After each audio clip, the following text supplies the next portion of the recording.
Hello guys, welcome back to my YouTube channel. मैं जैन पाकिस्तान से। मैं आसिफ इंडिया से। तो आज हम लोग रिएक्शन करने वाले हैं किस पे? पीरे कामिल पे पीरे एपिसोड 2। कामिल पे के एपिसोड 2 को हम अब कंटिन्यू करने वाले हैं, क्योंकि हमने लास्ट संडे किया था पीरे कामिल का लास्ट एपिसोड संडे 1 का लास्ट 15 मिनट का था। वो भी क्या वन और भी था, उसमें 22 मिनट का हमने जो था। है वो एपिसोड 2 किया था। तो दोनों आज मिक्स था उसमें। मिक्स था ना। तो आज हम लोग एपिसोड 2 इसका कंटिन्यू करने वाले हैं, क्योंकि आप लोगों की बहुत रिक्वेस्ट आती है कि भाई इसको लंबा लेके आया करो, वो लंबा लेके वीडियो आया लंबा करो, होना चाहिए ठीक है। ताकि हम लोगों को मजा आए। 35 से 40 मिनट की वीडियो बस बना सकते हैं नहीं। हाँ, वो कोशिश जितनी भी का हम कर सकते हैं कवर उसको करेंगे। और आज हम लोग थोड़ा बिजी थे, जिसकी वजह से हम दिन में नहीं बना पाए, लेकिन अब हम रात में लाजमी बनाएंगे, क्योंकि आप लोगों की रिक्वेस्ट बहुत ज्यादा इसमें यार हम लोगों ने वन तो देख लिया, वन कंप्लीट कर लिया, ठीक है। वन कंप्लीट हो गया, क्या एपिसोड 2 पे आया तो फिर भी वही वाला सस्पेंस आ रहा है। अभी वो चलेगा। ये पीरे कामिल का भी पहली नॉवल चल रही है। इसका आई थिंक मेरा से 10 पार्ट है या 16 पार्ट है। 10 एपिसोड 10 एपिसोड है मेरे ख्याल से। तो हम लोग वीडियो बनाते बनाते इस पे हालत खराब होने वाली है भाई।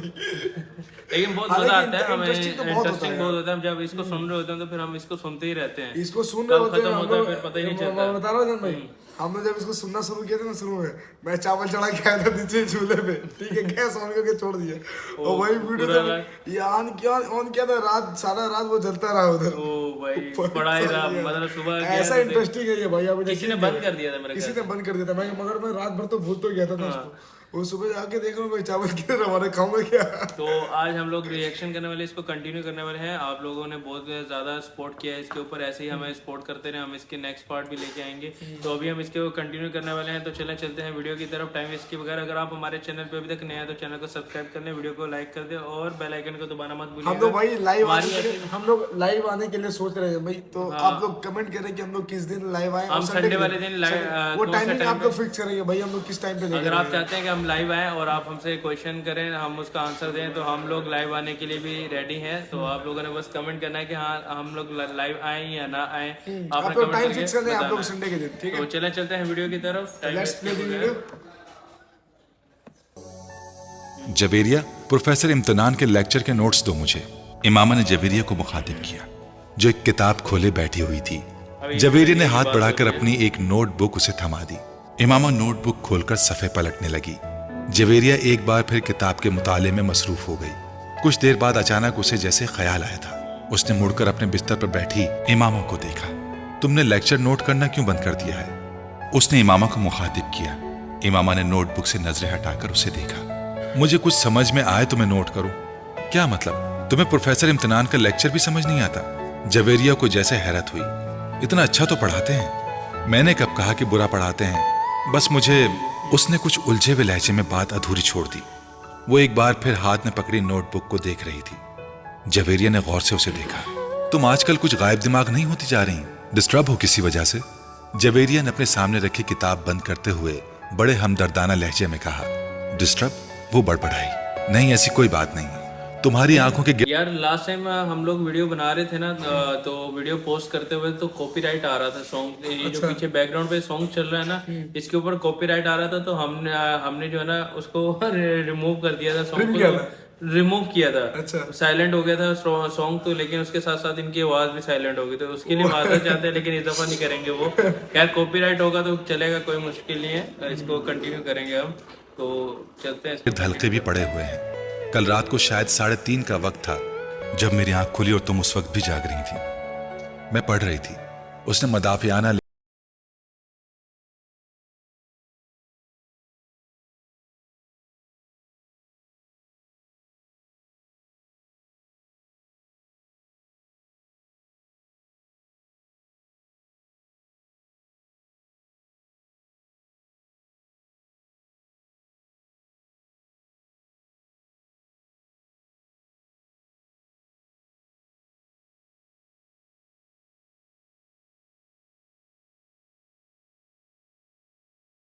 हम भी तुम्हारे साथ हैं। तुम्हें हमसे ज्यादा टेंशन तो नहीं हो सकती?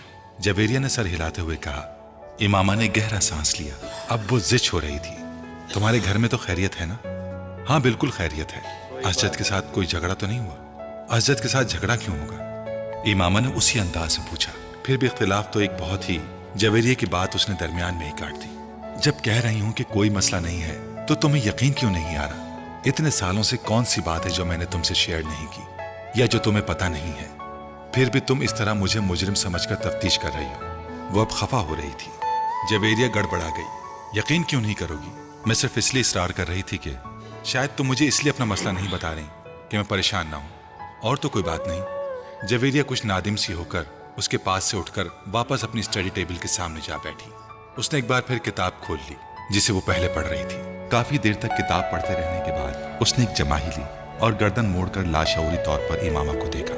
वो नोटबुक खोले बैठी थी, मगर उसकी नजरें नोटबुक पर नहीं थी, वो सामने वाली दीवार पर नजरें जमाए बैठी थी। ये जो जवेरिया है ना और इमामा ये काफी क्लोज फ्रेंड्स हैं, तो बेस्ट इमामा फ्रेंड्स है। हाँ, लेकिन इमामा इस वक्त इतनी परेशान है, किस लिए परेशान है वो मुझे भी नहीं समझ आ मुझे भी रही। नहीं समझ आ उसकी रहा। अजद के साथ भी अजद के इसी साथ तरह भी की खटपट हो रही है, उसके खटपट हो साथ भी रही सही थी। से बात नहीं करती अभी है, इसके अभी लिए अपने भी फ्रेंड से है। भी सही बात नहीं कर रही है। तो इसका देखो भाई, क्या जो- प्रॉब्लम है ये तो जो- हम देखेंगे जो तो क्लोज पता फ्रेंड चलेगा। होते हैं ना, अब कभी कभी मुंह का सुखा रहता है तो परेशान रहता है, मैं पकड़ लेता लेता हूँ बंदा। क्या बात है भाई, क्या बात है। मेरा भी कभी मैं मूड ऑफ रहता है, कोई भी भाई, इस कोई वजह से भी जब हो, तबीयत बात हो, किसी तो से जो भी करीब होते हैं, जो साथ वो में समझ रहते हैं, जाते वो हैं। समझ जाते हैं भाई। लेकिन इस वक्त इमामा से क्या इख्तिलाफ चल रहा है, क्या मसला है उसके साथ, वो अभी तक बताया नहीं इन्होंने अभी तक बताया नहीं, उसी को सस्पेंस में रखा हुआ है, क्योंकि अजद के साथ भी उसका कोई रवैया ठीक नहीं है। काफी मेच्योरिटी दिखा रही है, या फिर बातचीत नहीं कर रही, बात भी सही से नहीं टाल मटोल कर रही है उसके साथ भी। तो अभी देखते हैं आगे इसको क्या मसला है क्या नहीं है। उसने गाड़ी नहर के पुल से कुछ फासले पर खड़ी कर दी, फिर डिग्गी से एक बोरी और रस्सी निकाली। वो बोरी को खींचते हुए उस पुल की तरफ बढ़ रहा था।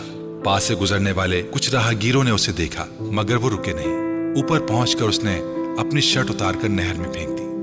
चंद लम्हों में उसकी शर्ट बहते पानी के साथ गायब हो चुकी थी। डार्क ब्लू कलर की तंग जीन्स में उसका लंबा कद और खूबसूरत जिस्म बहुत नुमाया था।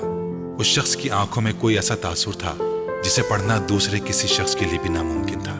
उसकी उम्र 19-20 साल होगी, मगर उसकी कद कामत और हुलिये ने उसकी उम्र को जैसे बढ़ा दिया था। उसने रस्सी पुल से नीचे नहर में लटकानी शुरू कर दी। जब रस्सी का सिरा पानी में गायब हो गया तो उसने रस्सी का दूसरा सिरा बोरी के मुंह पर लपेटकर सख्ती से गिराहें लगानी शुरू कर दी, और उस वक्त तक लगाता रहा जब तक कॉइल खत्म नहीं हो गया। फिर पानी में पड़ा सिरा वापस खींचकर उसने अंदाजे से 3 फुट के करीब रस्सी छोड़ दी, और अपने दोनों पैर साथ जोड़ते हुए उसने पैरों के गिर्द रस्सी को बहुत मजबूती के साथ 2-3 बल दिए और गिराह लगा दी। अब इस 3 फीट के टुकड़े के सिरे पर बड़ी महारत के साथ उसने वो फंदे बनाए, फिर उचक कर पुल की मुंडेर पर बैठ गया। अपना दायां हाथ कमर के पीछे ले जाते हुए उसने बाएं हाथ के साथ पहले फंदे में दायां हाथ गुजारा, और फिर बाएं हाथ के साथ उसने वो फंदा खींचकर कस दिया। उसके बाद उसने कमर के पीछे दाएं हाथ के साथ दूसरे फंदे में बायां हाथ गुजारा और दाएं हाथ से उसे कस दिया। उसके चेहरे पर इत्मीनान भरी मुस्कुराहट नमूदार हुई। एक गहरा सांस लेते हुए उसने पुश्त के बल खुद को मुंडेर से नीचे गिरा दिया। एक झटके के साथ उसका पानी सर से टकराया और कमर तक का हिस्सा पानी में डूब गया। फिर रस्सी खत्म हो गई। अब वो इसी तरह लटका हुआ था कि उसके बाजू पुश्त पर बंधे हुए थे और कमर तक का धड़ पानी के अंदर मौजूद था। बोरी में मौजूद वजन यकीनन उसके वजन से ज्यादा था। यही वजह थी कि बोरी उसके साथ नीचे नहीं आई और वो उसी तरह लटक गया। उसने अपना सांस रोका हुआ था। पानी के अंदर अपना सर जाते ही उसने आंखें खुली रखने की कोशिश की, मगर नाकाम रहा। पानी गदला था, उसमें मौजूद मिट्टी उसकी आंखों में चुभने लगी। उसने आंखें बंद कर ली। उसके फेफड़े अब जैसे फटने लगे थे। उसने एकदम सांस लेने की कोशिश की और पानी मुंह और नाक से उसके जिस्म के अंदर दाखिल होने लगा। वो पूरी तरह फड़फड़ा रहा था, मगर न वो अपने बाजू को इस्तेमाल करके खुद को सतह पर ला सकता था और ना ही अपने जिस्म को उठा सकता था। उसके जिस्म की फड़फड़ाहट आहिस्ता आहिस्ता दम तोड़ रही थी। चंद लोगों ने उसे पुल से नीचे गिरते देखा और चीखते हुए उस तरफ भागे। रस्सी अभी तक हिल रही थी। उन लोगों को समझ नहीं आ रहा था कि वो क्या करें। पानी के नीचे होने वाली हरकत अब दम तोड़ गई थी। उसकी टांगें अब बिल्कुल बेजान नजर आ रही थीं। पुल पर खड़े लोग खौफ के आलम में उस बेजान वजूद को देख रहे थे। पुल पर मौजूद हुजूम बढ़ रहा था। नीचे पानी में मौजूद वो वजूद अभी भी साकित था। सिर्फ पानी उसे हरकत दे रहा था, किसी पेंडुलम की तरह, आगे पीछे आगे पीछे आगे पीछे। बात थी यार। इमामा जल्दी से तैयार हो जाओ। राबिया ने अपनी अलमारी से अपना एक सूट निकालकर बेड पर फेंकते हुए कहा। इमामा ने कतरे हैरानी से उसे देखा। इसलिए तैयार हो जाओ भाई, शॉपिंग के लिए जा रहे हैं, साथ चलो। राबिया ने उसी तेज रफ्तारी के साथ इस्त्री का प्लग निकालते हुए कहा। नहीं, मुझे कहीं नहीं जाना। उसने एक बार फिर अपनी आंखों पर अपना बाजू रखते हुए कहा। वो अपने बिस्तर पर लेटी हुई थी। क्या मतलब है मुझे कहीं नहीं जाना? तुमसे कौन पूछ रहा है? तुम्हें बता रहे हैं, राबिया ने उसी लहजे में कहा। और मैंने बता दिया है कि मैं कहीं नहीं जा रही, उसने आंखों से बाजू हटाए बगैर कहा। जैनब भी चल रही है हमारे साथ, पूरा ग्रुप जा रहा है, फिल्म भी देखेंगे वापसी पर, राबिया ने पूरा प्रोग्राम बताते हुए कहा। इमामा ने एक लहजे के लिए अपनी आंखों से बाजू हटाकर उसे देखा। जैनब भी जा रही है? हाँ, जैनब को हम रास्ते से पिक करेंगे। इमामा किसी सोच में डूब गई। तुम बहुत डल होती जा रही हो इमामा, राबिया ने कदरे नाराजगी के साथ तबसरा किया। हमारे साथ कहीं आना जाना ही छोड़ दिया तुमने। आखिर होता क्या जा रहा है तुम्हें? कुछ नहीं, बस मैं आज कुछ थकी हुई हूं, इसलिए सोना चाह रही हूं, इमामा ने बाजू हटाकर उसे देखते हुए कहा। थोड़ी देर बाद जवेरिया भी अंदर आ गई और वो भी उसे साथ चलने के लिए मजबूर करती रही, मगर इमामा की जबान पर एक ही रट थी।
इमामा को जैसे एक झटका लगा। मैं अपना वॉलेट वापस लेने आई थी तो तुम यहां नहीं थी, कमरा लॉक था, जवेरिया ने उसी अंदाज में कहा। मैं तुम लोगों के पीछे गई थी। क्या मतलब? जवेरिया ने कुछ न समझने वाले अंदाज में कहा। तुम्हारे निकलने के बाद मेरा इरादा बदल गया था। मैं यहां से जैनब की तरफ गई क्योंकि तुम लोगों को उसे पिक करना था, मगर उसके चौकीदार ने बताया कि तुम पहले ही वहां से निकल गए हो। फिर मैं वहां से वापस आ गई, बस रास्ते में कुछ किताबें ली थी मैंने। इमामा ने कहा, देखा, तुमसे पहले कहा था कि हमारे साथ चलो, मगर उस वक्त तुमने फौरन इनकार कर दिया। बहाने बना रही। बाद में बेवकूफों की तरह पीछे चल पड़ी। हम लोग तो मशकूक हो गए थे तुम्हारे बारे में। पता नहीं। राबिया ने कुछ इत्मीनान से एक शॉपर खोलते हुए कहा। इमामा ने कोई जवाब नहीं दिया, वो सिर्फ मुस्कुराते हुए उन दोनों को देखती रही। वो दोनों अब अपने शॉपर्स खोलते हुए खरीदी हुई चीजें उसे दिखा रही थी। तुम्हारा नाम क्या है? पता नहीं। माँ बाप ने क्या रखा था? माँ बाप से पूछे। खामोशी। लोग किस नाम से पुकारते हैं तुम्हें? लड़के या लड़कियां? लड़के। बहुत सारे नाम लेते हैं। ज्यादा कौन सा नाम पुकारते हैं? डेयर डेविल, खामोश। और लड़कियां? वो भी बहुत से नाम लेती हैं। ज्यादातर किस नाम से पुकारती हैं? ये मैं नहीं बता सकता, इट्स टू पर्सनल, ये बिल्कुल जाती है। गहरी खामोशी, तवील सांस, फिर खामोशी। मैं आपको एक मशवरा दूं? क्या? आप मेरे बारे में वो जानने की कोशिश क्यों नहीं करते जो ना आप पहले जानते हैं ना मैं? आपके दाएं तरफ टेबल पर जो सफेद फाइल पड़ी है उसे मेरे सारे पर्टिकुलर्स मौजूद हैं। फिर आप वक्त ज़ाया क्यों कर रहे हैं? साइको एनालिस्ट ने अपने पास मौजूद टेबल लैंप की रोशनी में सामने काउच पर दराज उस नौजवान को देखा जो अपने पैर मुसलसल हिला रहा था। उसके चेहरे पर गहरा इत्मीनान था और यूं लग रहा था जैसे वो साइको एनालिस्ट के साथ होने वाली इस सारी गुफ्तगू को बेकार समझ रहा था। कमरे में मौजूद ठंडक, खामोशी और नीम तारीकी ने उसके आसाब को बिल्कुल मुतासिर नहीं किया था। वो बात करते हुए वक्तन फवक्तन कमरे में चारों तरफ नजरें दौड़ा रहा था। साइको एनालिस्ट के सामने लेटा हुआ नौजवान एक अजीब केस था। वो फोटोग्राफिक मेमोरी का मालिक था। उसका IQ लेवल 150 की रेंज में था। वो through out outstanding academic award रखता था। वो गोल्फ में प्रेसिडेंट्स गोल्ड मेडल 3 बार जीत चुका था। और वो तीसरी बार खुदकुशी की नाकाम कोशिश करने के बाद उसके पास आया था। उसके वालिदैन ही उसे उसके पास लेकर आए थे और वो बेहद परेशान थे। वो मुल्क के बहुत अच्छे खानदानों में से एक से ताल्लुक रखता था, ऐसा खानदान जिसके पास पैसे की भरमार थी। 4 भाइयों और एक बहन के बाद वो चौथे नंबर पर था। 2 भाई एक बहन उससे बड़े थे। अपनी जहानत और काबिलियत की वजह से वो अपने वालिदैन का बहुत ज्यादा चहीता था। उसके बावजूद पिछले 3 साल में उसने 3 बार खुदकुशी की कोशिश की। पहली दफा उसने सड़क पर बाइक चलाते हुए वन वे की खिलाफ वर्जी की और बाइक से हाथ उठा लिए। उसके पीछे आने वाले ट्रैफिक कांस्टेबल ने ऐसा करते हुए उसे देखा था। खुशकिस्मती से गाड़ी से टकराने के बावजूद वो हवा में उछलकर दूसरी गाड़ी की छत पर गिरा और फिर जमीन पर गिरा। उसकी कुछ पसलियां, एक बाजू और एक टांग में फ्रैक्चर हुए।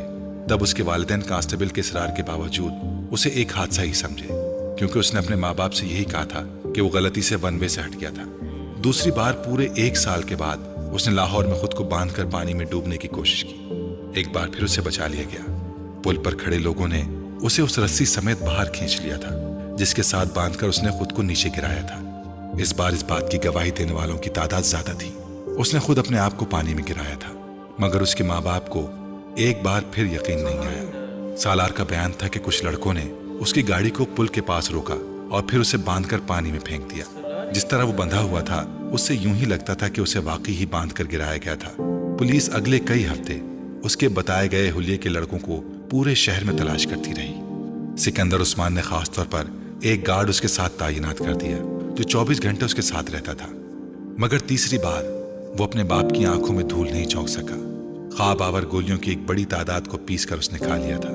गोलियों की तादाद इतनी ज्यादा थी कि मैदा वॉश करने के बावजूद अगले कई दिन वो बीमार रहा था। इस बार किसी को भी कोई गलतफहमी नहीं हुई। उसने खानसामा के सामने उन गोलियों के पाउडर को दूध में डालकर पिया था। सिकंदर उस्मान और तैयबा सिकंदर शॉक्ड रह गए थे। पिछले दिनों के वाकयात भी उन्हें पूरी तरह याद आ गए थे। वो पछताने लगे थे कि उन्होंने पहले उसकी बात पर एतबार क्यों किया। पूरा घर उसकी वजह से परेशान हो गया था। उसके बारे में स्कूल, कॉलोनी और खानदान हर जगह खबरें फैल रही थीं। वो इस बार इस बात से इनकार नहीं कर सका कि उसने खुदकुशी की कोशिश की थी, मगर वो ये बताने पर तैयार नहीं था कि उसने ऐसा क्यों किया था। भाई बहन, माँ या बाप, उसने किसी के सवाल का भी जवाब नहीं दिया था। सिकंदर ए लेवल्स के बाद उसके बड़े भाइयों की तरह उसे बैरून मुल्क तालीम हासिल करने के लिए भिजवाना चाहते थे। वो जानते थे उसे कहीं भी न सिर्फ बड़ी आसानी से एडमिशन मिल जाएगा बल्कि स्कॉलरशिप भी। लेकिन उनके सारे प्लान्स जैसे भग करके उड़ गए थे और अब वो उस साइको एनालिस्ट के सामने मौजूद था जिसके पास सिकंदर उस्मान ने उसे अपने एक दोस्त के मशवरे पर भिजवाया था। ठीक है सालार, बिल्कुल टू द पॉइंट बात करते हैं। मरना क्यों चाहते हो तुम? सालार ने कंधे उचकाए। आपसे किसने कहा कि मैं मरना चाहता हूँ? खुदकुशी की 3 कोशिशें कर चुके हो तुम। कोशिश करने और मरने में बड़ा फर्क होता है। 3 दफा तुम इत्तफाकन बचे हो, वरना तुमने खुद को मारने में कोई कसर नहीं छोड़ी थी। देखें, जिसको आप खुदकुशी कह रहे हैं मैं उसे खुदकुशी की कोशिश समझता हूँ। मैं सिर्फ देखना चाहता था कि मौत की तकलीफ कैसे होती है। वो उसका चेहरा देखने लगा जो बड़े पुरसुकून अंदाज में उन्हें समझाने की कोशिश कर रहा था। और मौत की तकलीफ तुम क्यों महसूस करना चाहते हो?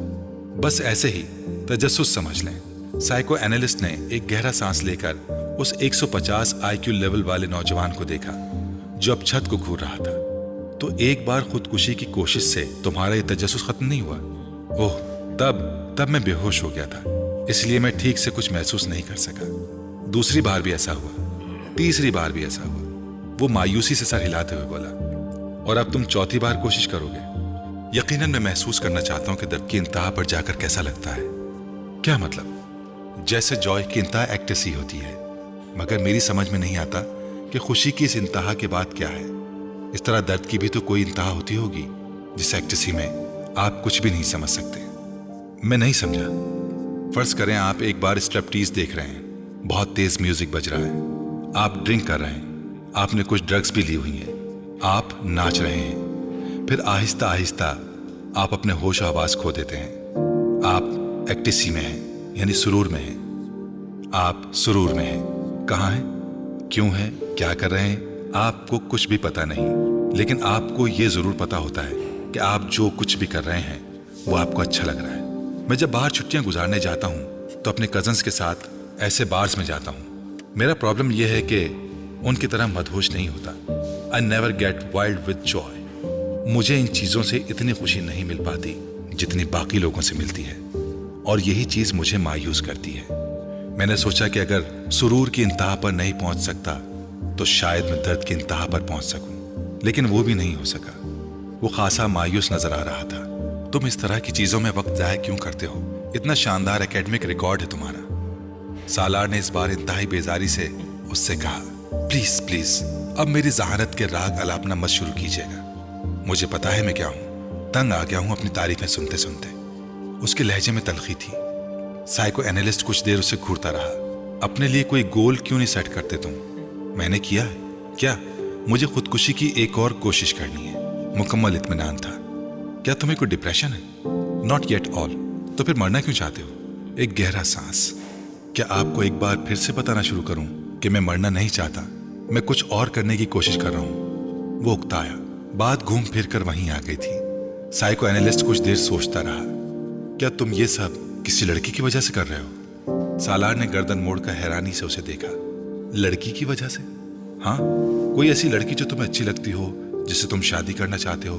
उसने बेख्तियार कहका लगाया और फिर हंसता ही गया।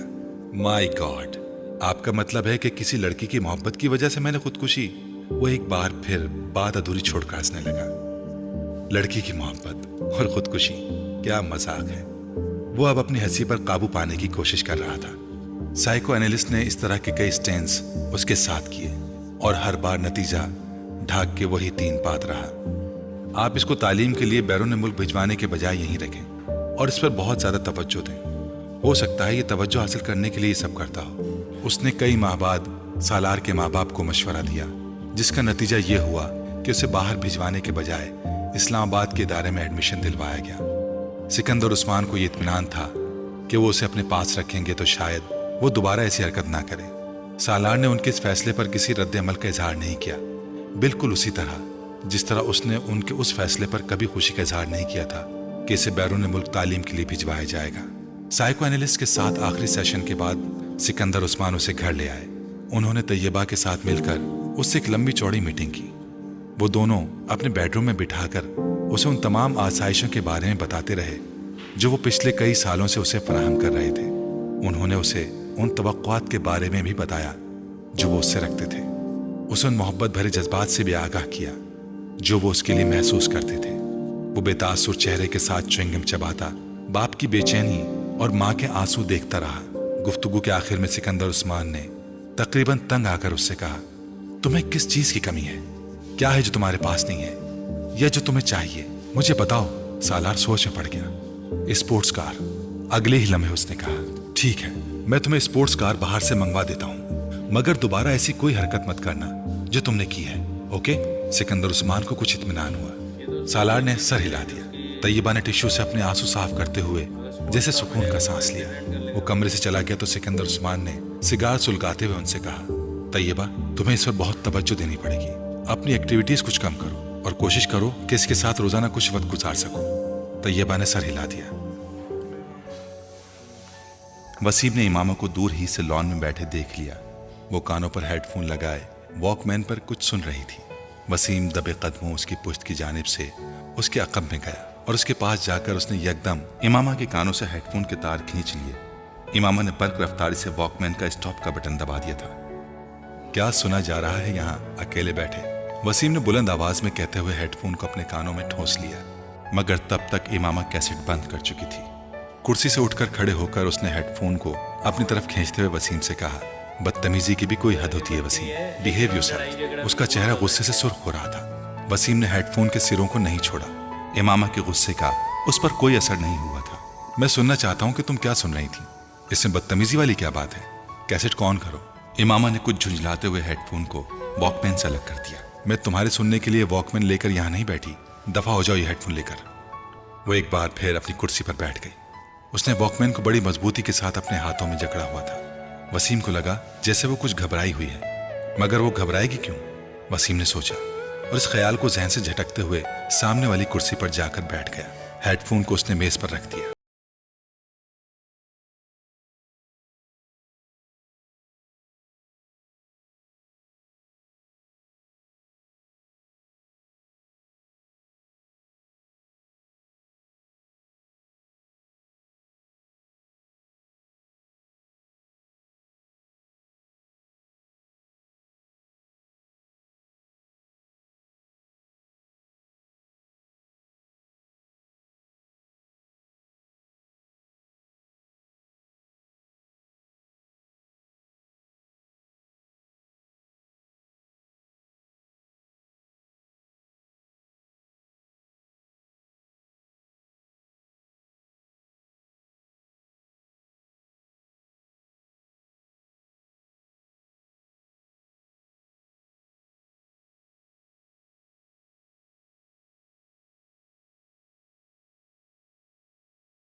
ताल्लुकात हैं। वसीम ने कंधे उचकाते हुए कहा, बड़ा अजीब सा बंदा है।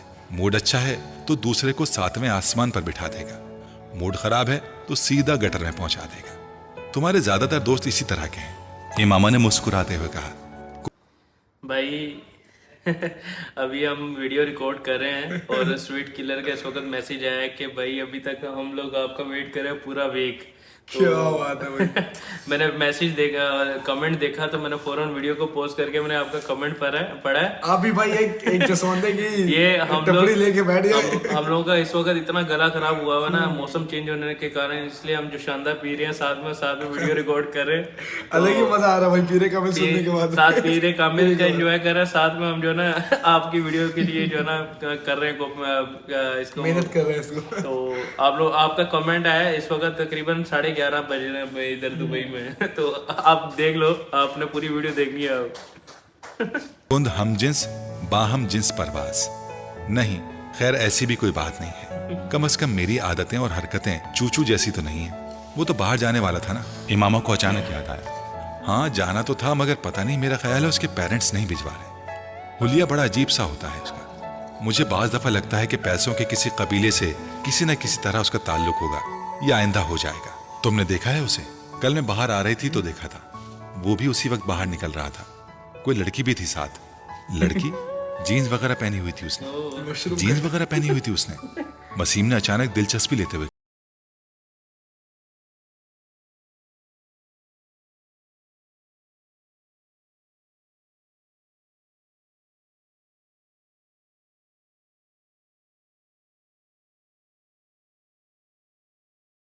की बात हुई थी। हाँ तब शीबा थी, अब पता नहीं वो कहाँ है। इस बार तो गाड़ी के पिछले शीशों पर उसने अपने मोबाइल का नंबर भी पेंट करवाया हुआ था। इमामा एक मोबाइल नंबर दोहराते हुए हंसी। तुम्हें याद है? वसीम भी हंसा। मैंने जिंदगी में पहली बार इतना बड़ा मोबाइल नंबर कहीं लिखा देखा था, और वो भी गाड़ी के शीशे पर, उसके नाम के साथ। याद तो होना ही था। इमामा फिर हंसी। मैं तो खुद सोच रहा हूँ अपनी गाड़ी के शीशे पर मोबाइल नंबर लिखवाने का। वसीम ने बालों में हाथ फेरते हुए कहा, कौन से मोबाइल का? वो जो तुमने अभी खरीदा भी नहीं। इमामा ने वसीम का मजाक उड़ाया। मैं खरीद रहा हूँ इस माह, बाबा से जूते खाने के लिए तैयार रहना। अगर तुमने मोबाइल के नंबर को गाड़ी के शीशे पर लिखवाया, सबसे पहला फोन उन्हीं का आएगा। बस इसीलिए हर बार रुक जाता हूँ। वसीम ने एक ठंडी सांस भरते हुए कहा।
पर इमामा के हॉस्टल चले जाएं।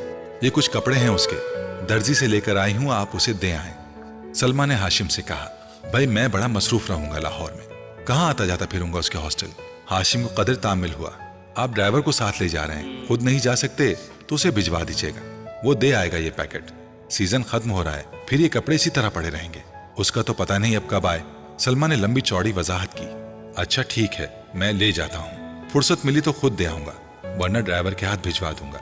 हाशिम रजामंद हो गए। लाहौर में उन्होंने खासा मसरूफ दिन गुजारा। शाम 5 बजे के करीब उन्हें कुछ फुर्सत मिली और तब उन्हें उस पैकेट का भी ख्याल आ गया। ड्राइवर को पैकेट ले जाने को कहने के बजाय वो खुद इमामा के हॉस्टल चले आए। उसके एडमिशन के बाद आज पहली बार वो वहां आए थे। गेट कीपर के हाथ उन्होंने इमामा के लिए पैगाम भिजवाया और खुद इंतजार करने लगे। उनका ख्याल था कि वो जल्द ही आ जाएगी, मगर ऐसा ना हुआ। 10 मिनट, 15 मिनट, 20 मिनट, वो अब कुछ बेजार होने लगे। इससे पहले कि वो अंदर दोबारा पैगाम भिजवाते, उन्हें गेट कीपर एक लड़की के साथ आता दिखाई दिया। कुछ करीब आने पर उन्होंने उस लड़की को पहचान लिया। वो जवेरिया थी, इमामा की बचपन की दोस्त। उसका ताल्लुक भी इस्लामाबाद ही से था। अस्सलाम वालेकुम अंकल, जवेरिया ने पास आकर कहा। वालेकुम अस्सलाम बेटा, कैसी हो तुम? मैं ठीक हूँ। मैं ये इमामा के कुछ कपड़े देने आया था। लाहौर आ रहा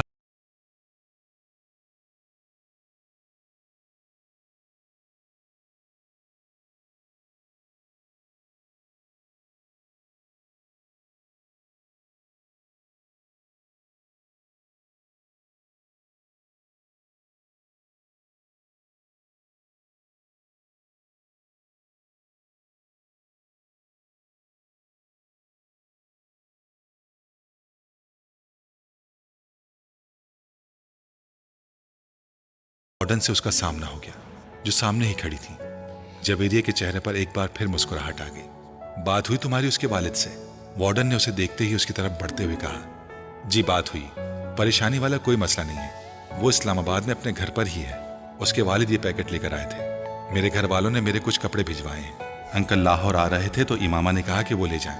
अंकल ने गलती से यहाँ आकर मेरा नाम लेने के बजाय इमामा का नाम ले दिया। जवेरिया ने एक ही सांस में कई झूठ रवानी से बोले। वार्डन ने सुकून का सांस लिया। खुदा का शुक्र है, वरना मैं तो परेशान ही हो गई थी कि मुझे तो वो वीकेंड पर घर जाने का कहकर गई है, तो फिर वो कहाँ है? वार्डन ने मुड़ते हुए कहा। जवेरिया पैकेट पकड़े अपने कमरे की तरफ चली आई। राबिया उसे देखते ही तीर की तरह उसकी तरफ आई। क्या हुआ, इस्लामाबाद में ही है?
से मिलने यहाँ आए हैं और वो अपने घर से आए हैं, तो जाहिर है वो घर पर नहीं गई और हमसे वो यही कहकर गई है कि वो घर जा रही है। राबिया ने बेचारगी से कहा, ऐसा भी तो हो सकता है कि उसे कोई हादसा पेश आ गया हो सकता है वो इसीलिए घर ना पहुंच सकी हो। वो हर बार यहाँ से फोन करके इस्लामाबाद अपने घर वालों को अपने आने की इत्तला देती थी ताकि उसका भाई उसे कोस्टर के स्टैंड से पिक कर ले।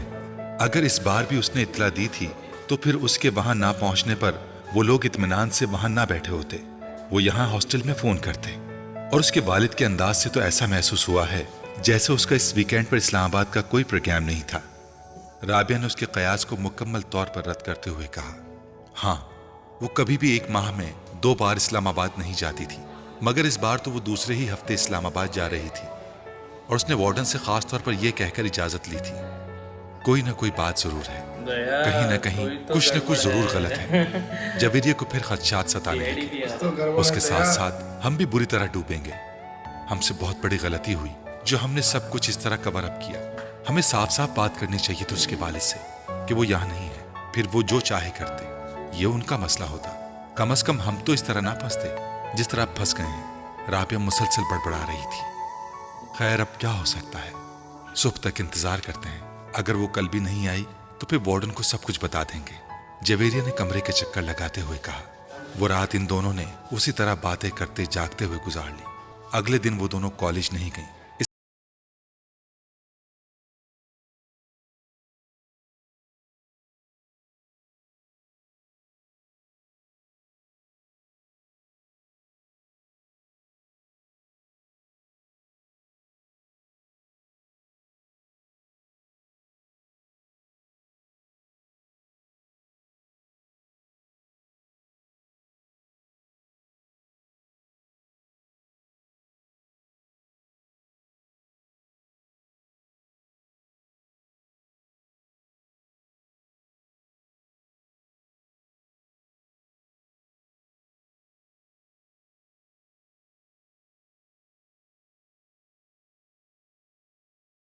थी एकदम गायब हो गई और उनकी जगह उस गुस्से और इश्तियाल ने ले ली थी जो उन्हें इमामा की शक्ल देखकर आ रहा था। वो उन्हें देख चुकी थी और अब उनकी तरफ बढ़ रही थी।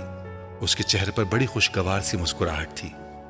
तुम दोनों आज कॉलेज क्यों नहीं आए? सलाम दुआ के बाद उसने उनसे पूछा। तुम्हारी मुसीबतों से छुटकारा मिलेगा तो हम कहीं आने जाने का सोच सकेंगे।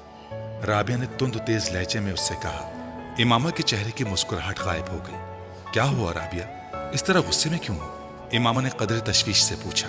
तुम जरा अंदर कमरे में आओ, फिर तुम्हें बताती हूँ कि मैं गुस्से में क्यों हूँ। राबिया ने उसे बाजू से पकड़ लिया और तकरीबन खींचते हुए कमरे में ले आई। जवेरिया कुछ कहे बगैर उन दोनों के पीछे आ गई। इमामा हक्का बक्का थी। राबिया और जवेरिया के रवैये को समझ नहीं पा रही थी। कमरे में दाखिल होते ही राबिया ने दरवाजा बंद कर लिया। कहाँ से आ रही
इमामा ने इस बार कदरे कमजोर अंदाज में कहा, तुमको एहसास है कि तुम्हारी वजह से हमारा कैरियर, हमारी जिंदगी किस तरह दांव पर लग गई थी। ये दोस्ती होती है, इसे दोस्ती कहते हैं। ठीक है, मुझसे गलती हो गई है, मुझे माफ कर दो। इमामा ने जैसे हथियार डालते हुए कहा, जब तक तुम ये नहीं बताओगे कि तुम कहां गायब थी, मैं तुम्हारी कोई माजत कबूल नहीं करूंगी। राबिया ने दो टोक अंदाज में कहा। इमामा कुछ देर उसे देखती रही, फिर उसने कहा, मैं सबीहा के घर चली गई थी। जवेरिया और राबिया ने हैरानी से एक दूसरे को देखा। कौन? इन दोनों ने तकरीबन बैक वक्त पूछा। तुम लोग जानती हो उसे? इमामा ने कहा, वो 4th ईयर की सबीहा। जवेरिया ने बेख्तियार पूछा। इमामा ने सर हिलाया। मगर उसके घर किस लिए गई थी तुम? दोस्ती है उससे मेरी। इमामा ने कहा।